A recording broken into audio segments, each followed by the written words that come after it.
Last month I did a quick basic bowl gouge 101, okay? The bowl gouge 101, we start with the handle, we've got a metal cutting bar, we've got a flute. This is probably the most important thing to remember is the flute. This happens to be the bevel. You're going to hear a lot about the bevel. This is our grind, okay? We need to understand those terms. So when we start to turn on the lathe, you're going to see how important they are. I guess I should start by saying, yes, I am Scottish, okay?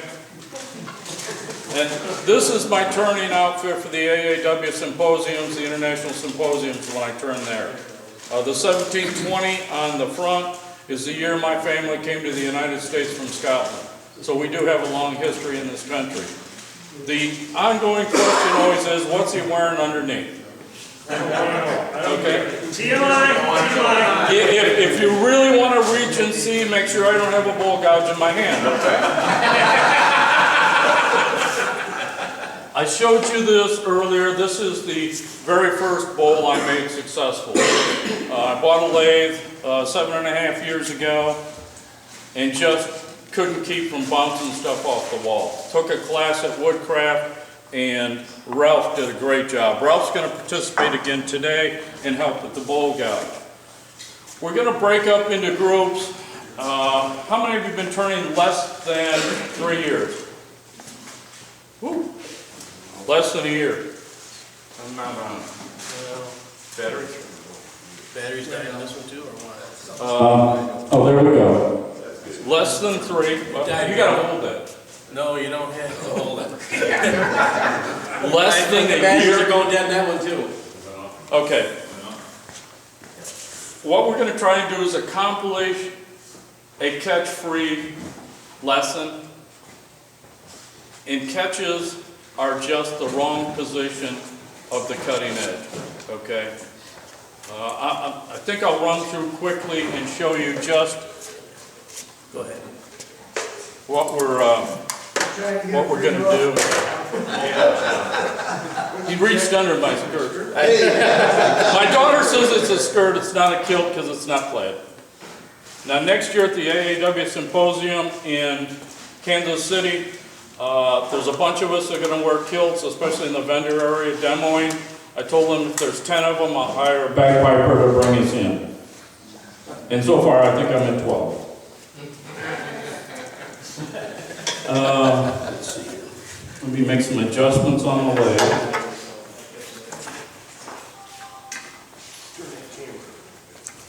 Now this lathe is too tall for me, okay?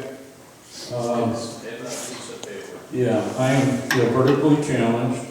I'm changing this because we are live on Facebook. There's about 18 or 20 people watching us right now on Facebook. Overhead camera on.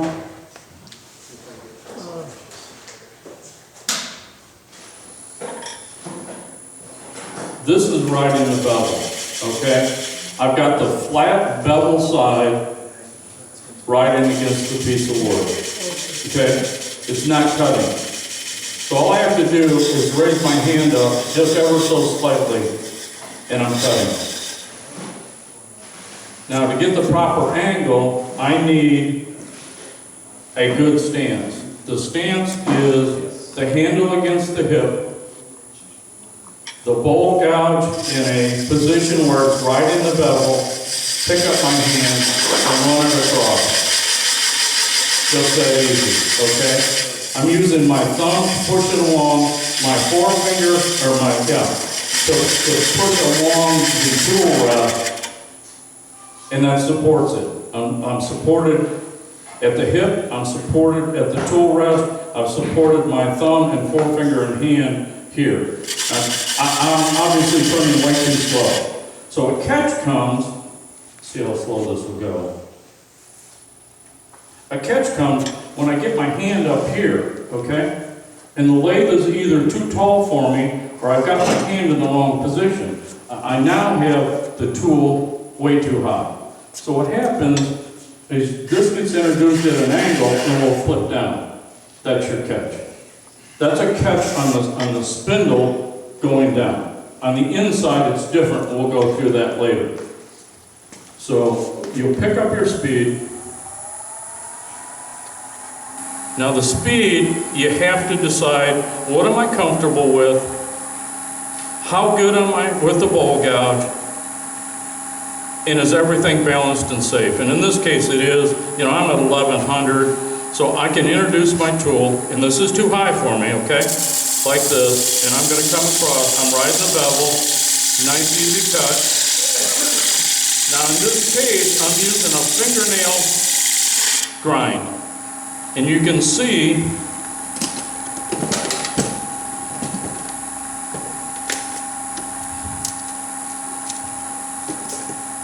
I'm only cutting with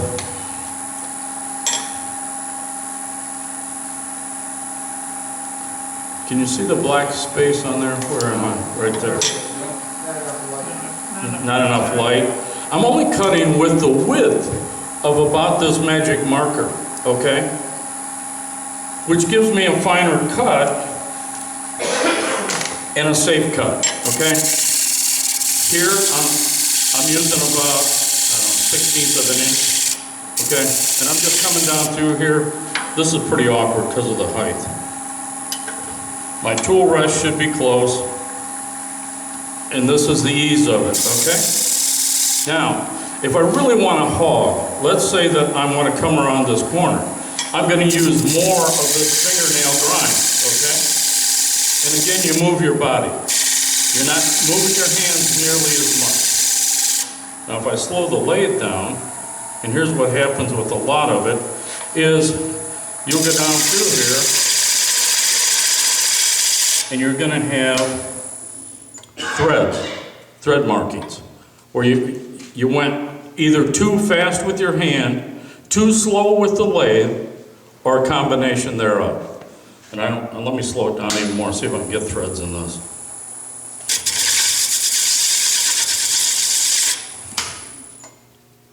It's hard to see, but there are threads there, okay? So what I have to do is pick up speed and slow down my cut. Now I'm cutting on the side, this is a fingernail grind. So I'm using more of the side. Now if I really want to hog, I come around to here, press in a little more, and just bring it around. That starts to give me my bowl shape. Now when you're doing a bowl, and this gets real confusing. It took me a long time to get the grasp of this. Let's see if I can do this. The best way to cut is uphill. Well, you look at it and say, how do I cut uphill? Well, I'm putting a round in it like these straws, right? So if I cut this direction and I cut this straw off, this straw supports it, okay? Prevents tear out, or at least it helps. If I cut the opposite direction and I start cutting these, see how they bend back and they break off? That's tear out. Even riding the bevel, that's going to tear out some, okay? Uphill, and I know at times it's hard to imagine I'm cutting uphill, but this is cross grain, and then you've got end grain. And I've got some pieces here for end grain. Sooner or later in a hollow form, when you start to go around it, it is a combination of side grain and end grain. So you try to cut uphill. Confusing? To take some of the tear out, and I have tear out in this, I don't know if you can really see it. And the question was asked, how do I get threads out? How do I get tear out? George? I can't tell for sure, but what it looked like on the video here, if you were using a shear scrape, are you using a shear scrape when you're coming around on the backside or not? Yeah, it is. But then you become even more shear scrape when you close the flute, okay? There's nothing wrong with that. No. I just, so that the people would know that you're using the shear scrape rather than riding the bevel doing the standing cut. Well, I just got a few inches taller. This might help. If it'll support. I don't know. Yes. Cutting a uphill or downhill? If your wood was flipped the other way, would it still be? Yes, it's still an either uphill or downhill event, okay? If you just turned your back, cutting that way, would it still be cutting the right way? As long as I'm coming around the curve, it doesn't matter which side I'm on. You still, if I turn this around like this,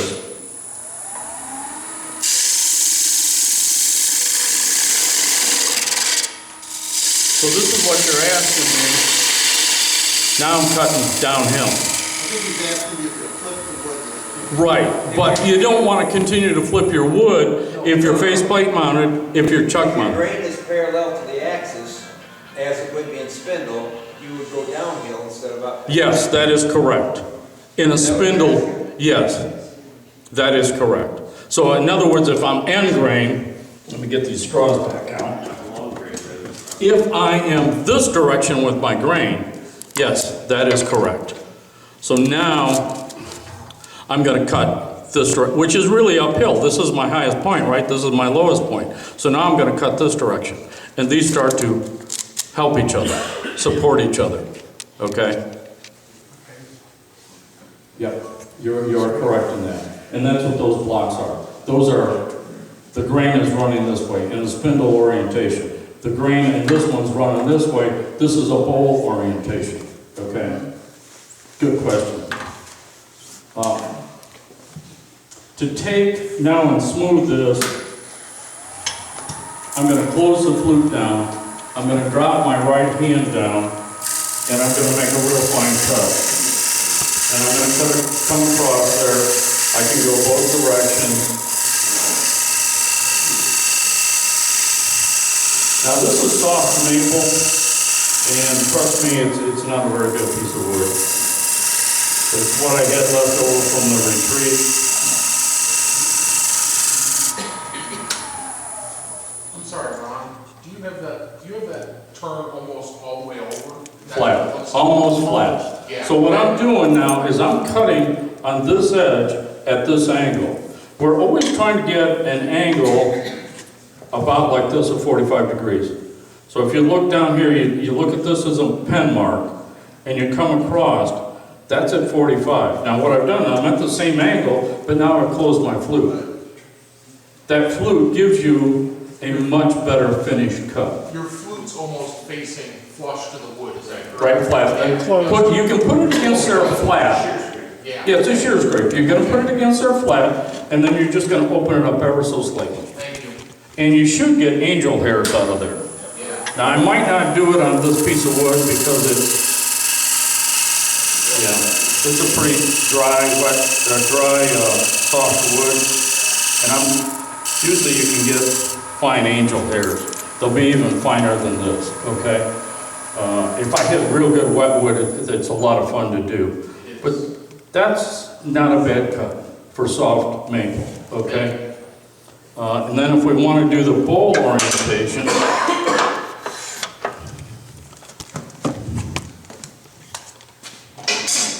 and we're going to go inside. Now this is really quick because I want to get some of you on the lathe and actually practice and work this with a mentor. We've got 4 or 5 mentors that are each going to go to a lathe and try and help. There'll be somebody at the sharpening station to sharpen and take a look at your pieces. Body movement is important, okay? So when you come around a curve, that you have to do it with your body. You can't do it with your hands. And when you want to go inside the bowl, start with your flute closed, okay? If you start open, it wants to skate backwards on you. See it skate? That's called skate. And it's a centrifugal force hitting against you, pushing you back. If I close my face, see, when you're like this, you have nothing out here to ride the belly, right? So I'm kind of freehanding it. Well, if you close your face, pick up your cut, open the flute, and start to ride your cut through. But if you start open, it wants to throw you out. Can you move your hand back so we can see the flute better while you're doing that? I'm sorry. Can you move your hand back so we can see the flute? Yeah, I can do that. A lot of people don't know what you're talking about when you're talking about flute open and flute closed. Okay, flute open. Flute open too far is noon. Okay? Catch position. Let's see it. Lay it on the wrist. Lay it on the wrist. Put it on the wrist. There you go. There we go. Okay, if that's flute open, we're at noon. Think of a clock at the very end. This is noon. So if I'm cutting left to right, I'm coming up the side, you want to be between 2 and 3 o'clock. Okay? Much less of a catch cut. As I open that up, it's a catch cut. If I'm going from right to left, you want to be around 10 o'clock. Okay? Much easier to cut. On the inside of the bowl, it's even more important. So let me dish this out a little.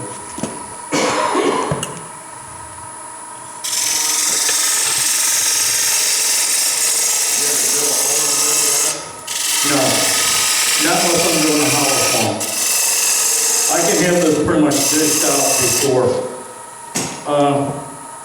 Now I've got a place to ride the bevel. Okay.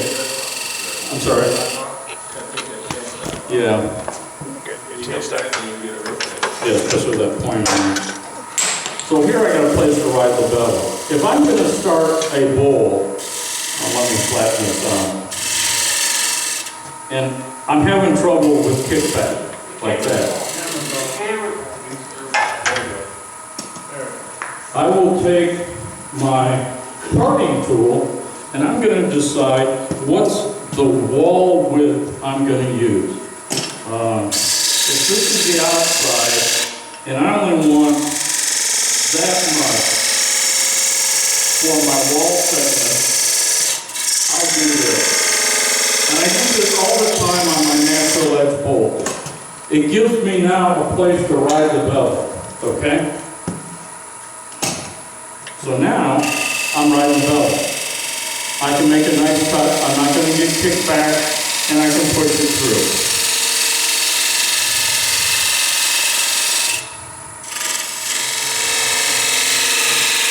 What's the clock position on that then? I'm sorry, What's the clock position you're using going in like that? 2 to 3 o'clock. Always 2 to 3 o'clock. There's only 2 times a day to turn, 10 and 3. 10 and 3. Seriously, if you look at the clock, and you got a clock on the wall, if you can remember to be at 10 or 3, now obviously I can't be at 3 o'clock going this way. Okay? So I'm back around to 10 o'clock, and I'm letting the tool cut. Now you're going to find that if I have to work too hard, my tool's not sharp. Okay? So all of a sudden pick up another one. Last month I told you I keep 5 to 6 bowl gouges handy. They're all sharpened at one time. When I'm working too hard at something, I know I'm not sharp. Okay? I'll just grab another one and start. When I've used up all 5 edges, then I go to grinding.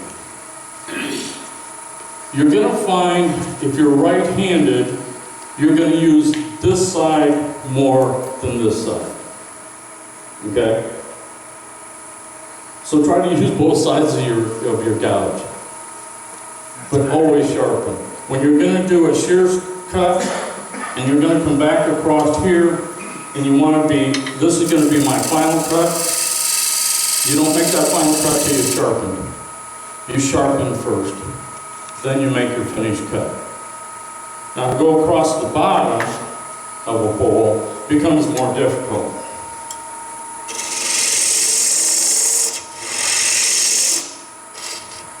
If you're on a chuck, you can go from inside to outside, but don't go clear outside, stay inside. Because what you're doing is I come across here, if I'm in a chuck, I'm putting all the pressure to twist it out of the chuck. So when you're on a chuck, you start from the outside and go in. Somebody asked, do I use the whole width of my fingernail grind? That's the whole width. So when I really want to hog, and I'm just don't have a lot of anything to do but remove wood, this is what I'll do, okay? Now, this is something Ralph taught me, and I could not get it in the beginning, was how do I get that nipple out of there? It used to drive me insane. And the easy way is to get under it and just come up ever so slightly, okay? As a beginner, I just couldn't get that. There was no way. Now I can go back in this way and come across here. I still got a little bit of a nipple. Take that out of there. And you see it got a little grabby there? Okay, now we're going to discuss that. What happened is I got too open. I had opened up some to take this out, came across and didn't close. And it gets to that degree where I'm down and it happens all quick, it breaks down.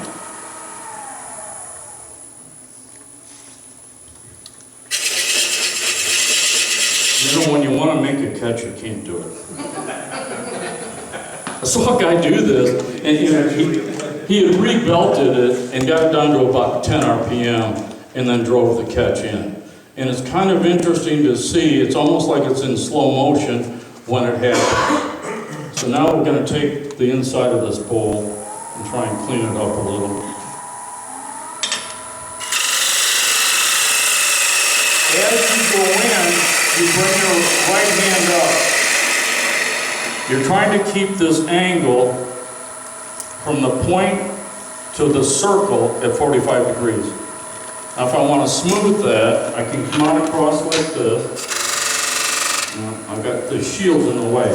You can close the flute again and make a finer cut. Hey Ron, Yeah. is that bowl the opposite way you should be doing it with the faceplate and the screws in it? Is the back side supposed to be the center? Or are you doing something different? No, all I wanted to do is, quite honestly, is set this up so it was terribly safe in all of these. This isn't about making a bowl, okay? It's about trying to use the bowl gouge and do as many things with the bowl. 90% of the work I do is with the bowl gouge, okay? By the time I'm done with the bowl gouge, either on a hollow form mostly, I don't really do bowls. I start with 150 or 180, okay? I don't like to sand. I think it's boring and ugly. Yes, Thomas. The cable is in front of the high-intensity light. Oh, Is there gotcha. any damage in it? Gotcha. Gotcha. And you can see I got tear out here. We can try and take that out of here. This won't be easy with this soft maple. So again, I'm going to drop my right hand way down. I'm finally in a good position because I'm up high. And I'll try and make some angel hairs.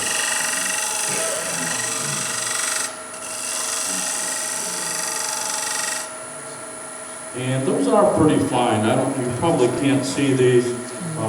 They're much better right through here.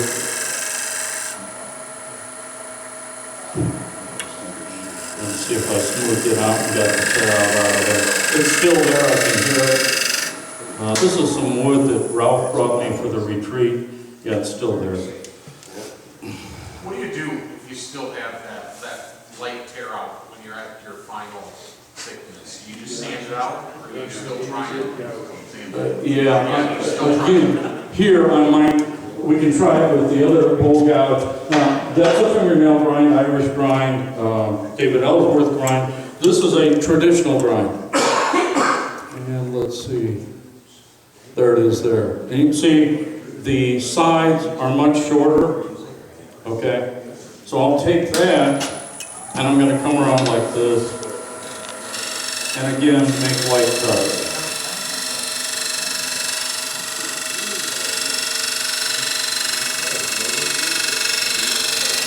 And if you can't get tear out, go to the sharpener. Grind it. Boy, that's much better. Okay. And there was some pretty serious tear out in there. It's pretty much gone. You can also cut on the side. You can bring that out in the scraper fashion. Okay. We'll see how that is. So there is a reason to have a traditional grind and a fingernail grind. And you know, that's 100 times better right there, okay? Now, I don't know how, do most of you have only one bowl gouge? Okay. I would advise you to keep one traditional and one fingernail. The fingernail you can really hog with. I can't hog nearly as fast or as nicely with this because my cutting edge is smaller, okay? So what we're going to do now is we'll break up into a group. We're going to have you go to a lathe. How many of you want to cut and learn to cut? Good, good. I think you all should take a turn at it, okay? Let one of our mentors help you. Anybody can step up to this. We've got 5 other lathes set up. They are all the same orientation except for the one which has a big piece of wood on it. I didn't prep one for another lathe. That's going to be, you know, spindle orientation. And you all brought your bowl gouges. Okay. Break those out. Break up into groups. Now, when you go to a lathe, you saw the problems I had getting to the right height. This is a little too tall, but I'd rather be too tall than down too low. I cannot get this bowl gouge in the right position if the lathe is too high for me. Okay, it just will not work. Pick a lathe that is height appropriate, meaning your elbow should be at the height of the center of the lathe. Okay? Okay, let's do it. Yeah, yeah, that's pretty close. Okay. Sorry about the light. I couldn't get any picture at all of anything without that. Without that light, oh yeah. Okay. For some reason, that switcher, I'm having a tough time getting that. I don't know whether the battery on it is bad. I mean, it's like my garage door opener when the battery's bad. It's just like you push it 9 times to get it just like once. I was kept pushing it to try to get it because I thought, I think maybe that top one would be a better shot, and I couldn't get it to transfer. Okay. I think I'm going to take this stuff down. We're not going to record this. Well, give it a few minutes. Let's see. So let's start with bevel rub, rubbing the bevel, okay? Sharpen, okay. I need somebody at the sharpening station. I'll work with them. Okay. Then you pick up your right hand and cut more. Now turn your flute either 10 o'clock or 3 o'clock, and you're going right to left one at 10 o'clock. So close your flute even now. There you go. There you go.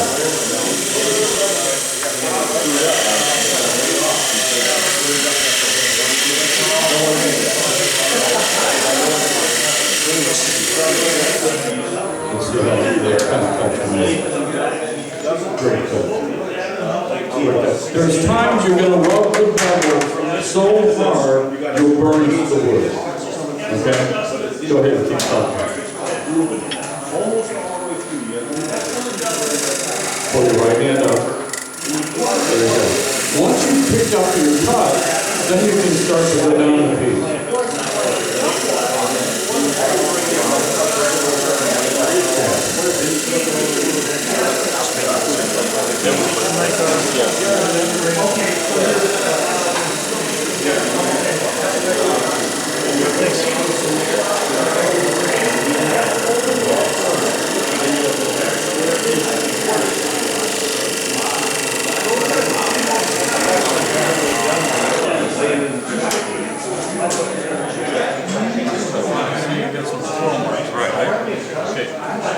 So when you were rubbing the bubble, it wasn't quite right, it was more rubbing than cutting. So if you take those out, now we go this way. Okay. Then we go that way. Let's try that. Right hand down.